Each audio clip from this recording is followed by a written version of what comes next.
골다공증 진단을 받고 우유를 챙겨 마시기 시작했는데 검사 결과는 오히려 그대로이거나 조금 더 나빠졌다는 말을 듣는 분들이 있습니다. 이럴 때 많은 분들이 이렇게 생각합니다. 내가 아직 우유를 덜 마셨나? 칼슘을 더 먹어야 하나? 하지만 여기서 한번 방향을 바꿔서 생각해 볼 필요가 있습니다.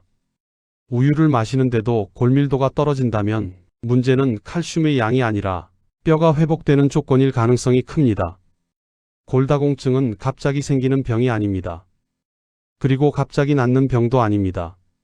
하지만 분명한 건 먹는 방향을 바꾸면 검사 수치가 멈추고 조금씩 좋아지는 경우도 실제로 많다는 점입니다.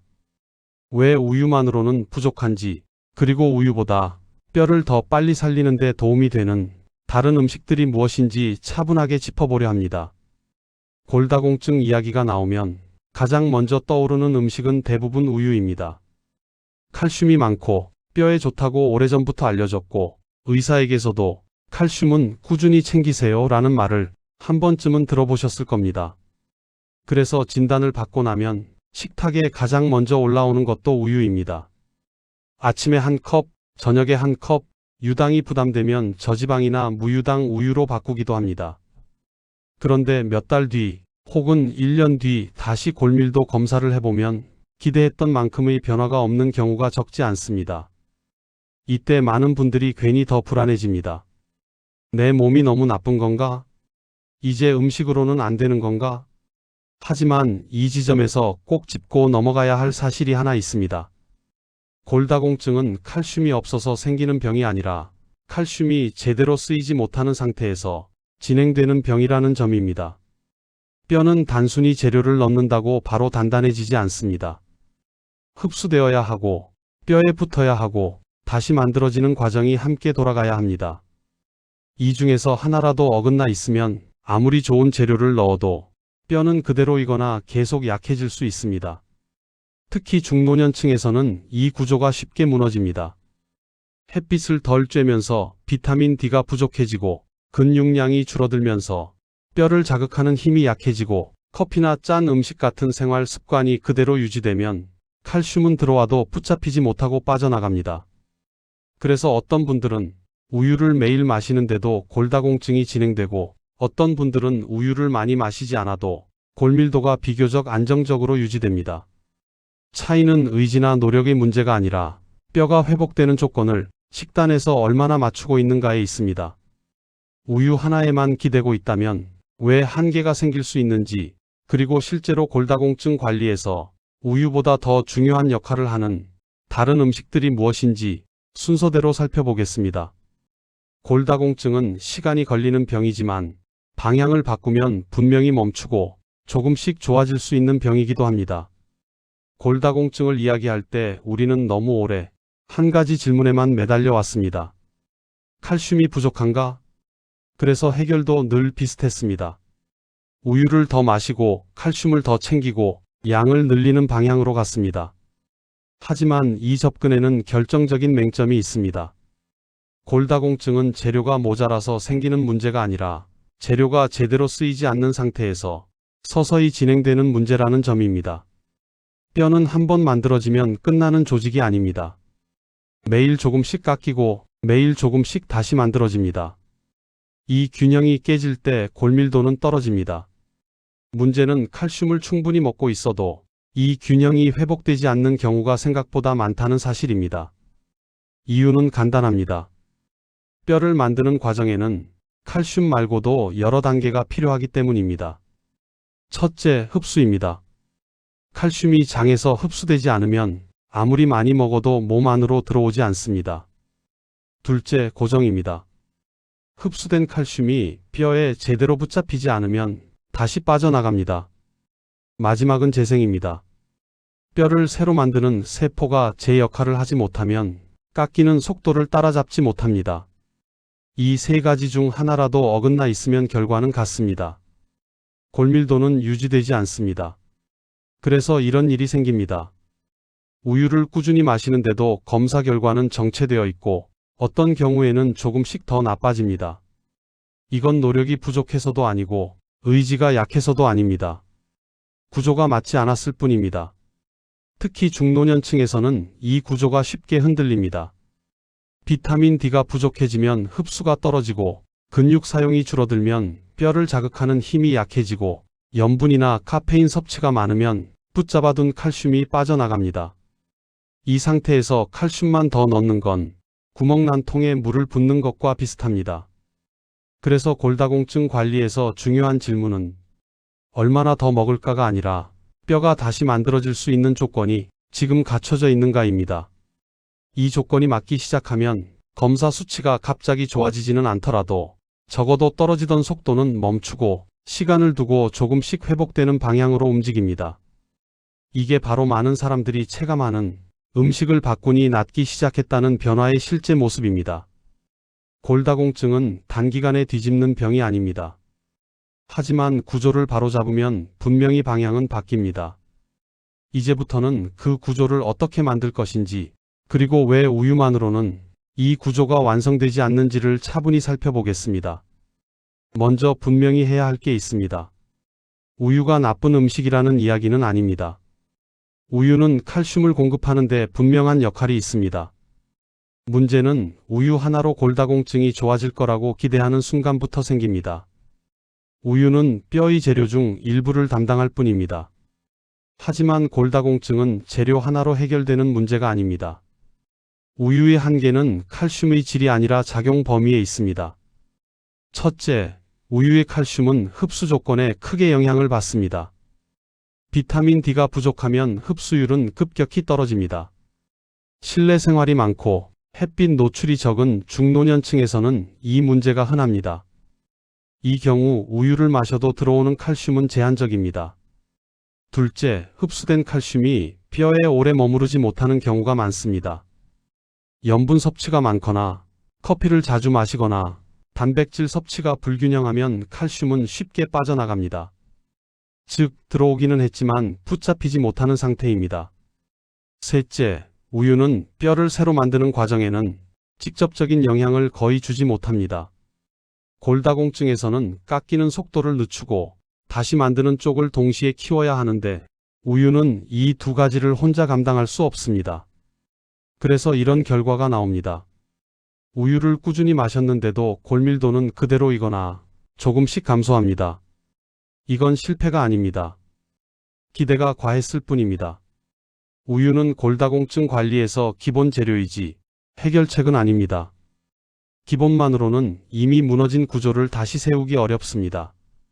그래서 실제로 검사 수치가 멈추거나 서서히 좋아지는 사람들을 보면 우유 섭취량보다 다른 조건들이 함께 바뀌어 있습니다. 흡수를 돕는 요소, 뼈를 붙잡아두는 요소, 그리고 깎이는 속도를 줄이는 요소가 식단 안에 같이 들어와 있습니다. 이제부터 살펴볼 음식들은 우유를 대체하는 음식이 아닙니다. 우유가 하지 못하는 역할을 메워주는 음식들입니다. 이 차이를 이해하는 순간 왜 어떤 음식들이 우유보다 더 빠르게 변화를 만드는지 보이기 시작합니다. 골다공증 관리에서 우유보다 체감이 빠른 음식들의 공통점은 하나입니다. 칼슘을 더 넣는 음식이 아니라 뼈가 다시 만들어지는 조건을 동시에 건드린다는 점입니다. 첫 번째 음식은 등푸른 생선입니다. 연어, 고등어, 정어리 같은 등푸른 생선은 골다공증 식단에서 우유와 역할이 완전히 다릅니다. 이 음식들은 칼슘을 직접 많이 넣기보다는 흡수와 재생을 동시에 움직입니다. 등푸른 생선에는 비타민 D가 풍부합니다. 비타민 D는 칼슘을 선택적으로 흡수시키는 역할을 합니다. 이게 왜 중요하냐면 중노년층의 골다공증에서 가장 흔한 문제가 칼슘 부족이 아니라 비타민 D 부족이기 때문입니다. 비타민 D가 부족하면 우유를 마셔도 칼슘제를 먹어도 흡수 자체가 제한됩니다. 그래서 어떤 분들은 식단에 등푸른 생선을 꾸준히 넣고 나서 골밀도 수치가 급격히 오르지는 않아도 떨어지던 속도가 먼저 멈춥니다. 이게 회복의 시작입니다. 두 번째 음식은 콩과 콩 제품입니다. 두부, 콩, 청국장 같은 음식들입니다. 이 음식들이 중요한 이유는 칼슘 때문이 아닙니다. 콩에는 이소플라본이라는 성분이 들어 있습니다. 이 성분은 뼈를 새로 만드는 세포의 활동과 직접적으로 연관되어 있습니다. 특히 폐경 이후에는 호르몬 변화로 인해 뼈를 만드는 쪽보다 깎이는 쪽이 더 빨라집니다. 이 상태에서 칼슘만 늘리면 균형은 맞춰지지 않습니다. 콩과 콩 제품은 이 균형을 다시 만드는 쪽으로 돌려놓는 데 도움을 줍니다. 그래서 실제로 우유를 많이 마셨을 때보다 콩두부를 식단에 꾸준히 넣었을 때 몸의 반응을 먼저 느끼는 경우가 많습니다. 검사 수치는 천천히 변해도 몸의 안정감, 허리나 무릎의 불편감, 피로 회복 같은 체감이 먼저 달라집니다. 이건 우연이 아닙니다. 등푸른 생선과 콩류의 공통점은 뼈를 유지하는 음식이 아니라 뼈를 다시 움직이게 하는 음식이라는 점입니다. 앞에서 이야기한 음식들이 뼈를 다시 움직이게 하는 역할이라면 이제부터 나오는 음식들은 그 변화를 붙잡아 두는 역할을 합니다. 골다공증에서 2단계가 빠지면 아무리 잘 먹어도 결과가 오래가지 않습니다. 세 번째 음식은 녹색 잎채소입니다. 케일, 브로콜리, 시금치 같은 채소들입니다. 이 채소들이 중요한 이유는 칼슘 때문이 아닙니다. 핵심은 비타민 K입니다.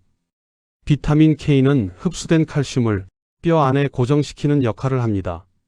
쉽게 말해 들어온 칼슘이 빠져나가지 않게 붙잡아둡니다. 그래서 식단에 녹색 잎채소가 거의 없는 분들은 칼슘을 먹고 있어도 골밀도가 잘 유지되지 않는 경우가 많습니다. 이건 노력이 부족해서가 아니라 구조가 빠져 있었던 겁니다. 우유는 칼슘을 공급할 수는 있어도 그 칼슘을 뼈 안에 오래 머물게 하지는 못합니다. 이 차이가 시간이 지나면서 골밀도 수치의 차이로 나타납니다. 네 번째 음식은 달걀과 버섯입니다. 특히 달걀 노른자와 표고버섯, 말린 버섯입니다. 이 음식들은 비타민 D 역할을 합니다. 앞에서 등푸른 생선을 이야기했지만 현실적으로 매일 생선을 먹기는 어렵습니다. 이때 달걀과 버섯은 비타민 D를 지속적으로 보충해주는 역할을 합니다.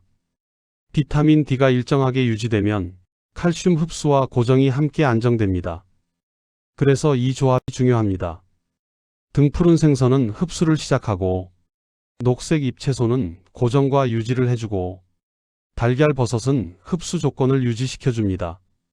이 구조가 만들어지면 골다공증 관리에서 가장 중요한 변화가 생깁니다.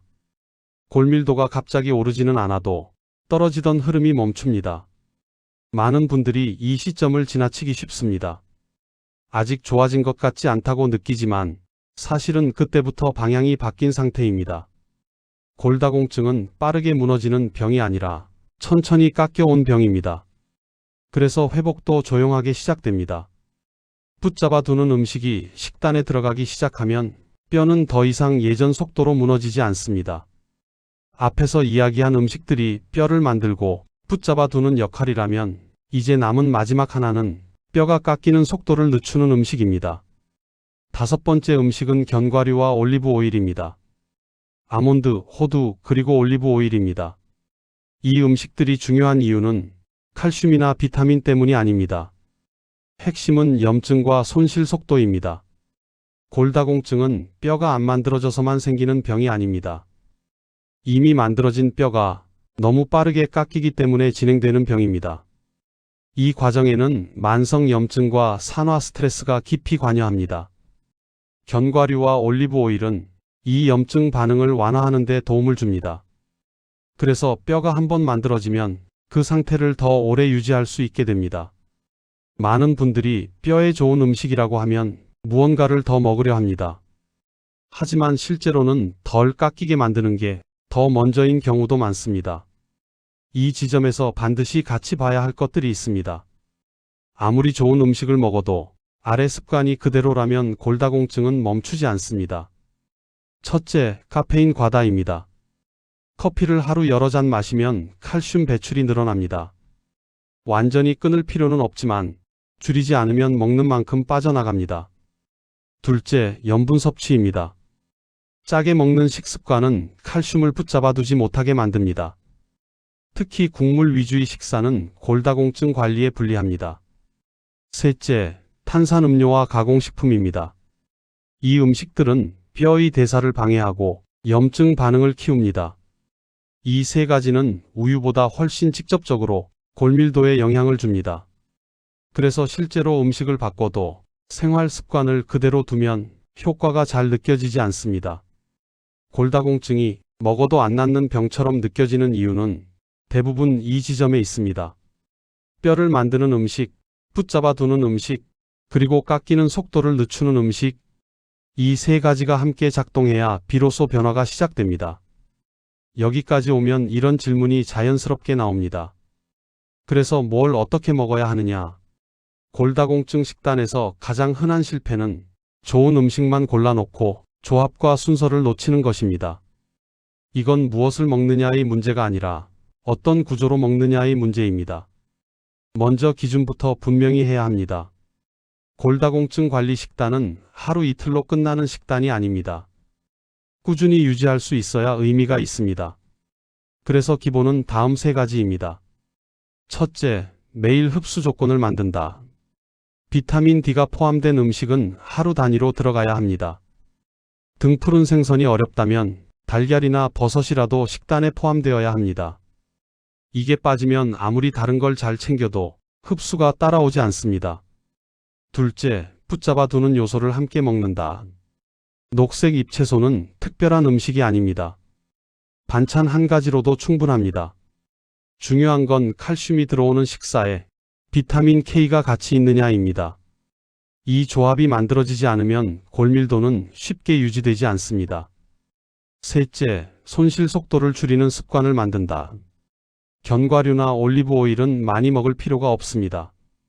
조금씩 꾸준히면 충분합니다. 대신 카페인과 염분을 같이 관리하지 않으면 이 단계는 의미가 없어집니다. 많은 분들이 이것만 먹으면 되나요? 라고 묻습니다. 하지만 골다공증에서 이것만이라는 건 없습니다. 분명한 건 이 구조를 만들지 않으면 아무것도 잘 작동하지 않는다는 점입니다.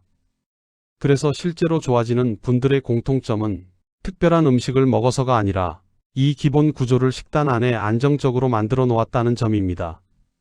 골다공증은 서서히 진행된 병인 만큼 회복도 서서히 옵니다. 하지만 방향이 맞으면 몸은 분명히 반응합니다. 골다공증은 특정 음식 하나로 갑자기 낫는 병이 아닙니다. 하지만 분명히 말할 수 있는 건 먹는 방향을 바꾸면 진행을 멈추고 조금씩 좋아지는 병이라는 점입니다. 검사 수치는 늦게 따라옵니다. 먼저 오는 건 몸의 안정감입니다. 통증이 덜해지고 피로가 줄고 움직임이 조금 편해집니다. 그 신호를 무시하지 마십시오. 그건 뼈가 회복적으로 방향을 틀었다는 신호일 수 있습니다. 골다공증 관리에서 가장 위험한 선택은 아무것도 안 바꾸는 것입니다. 그리고 가장 안전한 선택은 조금씩 하지만 구조적으로 바꾸는 것입니다. 오늘부터 우유를 끊을 필요는 없습니다. 대신 우유 옆에 무엇이 같이 올라가고 있는지를 한 번 더 보시면 됩니다. 그 선택이 쌓이면 뼈는 생각보다 정직하게 반응합니다. 이 기록이 골다공증으로 고민하는 분들에게 조금이라도 방향을 잡는 데 도움이 되었기를 바랍니다. 혼자 고민하지 않아도 되는 기준, 앞으로도 계속 정리해 두겠습니다. 구독과 좋아요로 건강 기록에 함께 남겨주세요.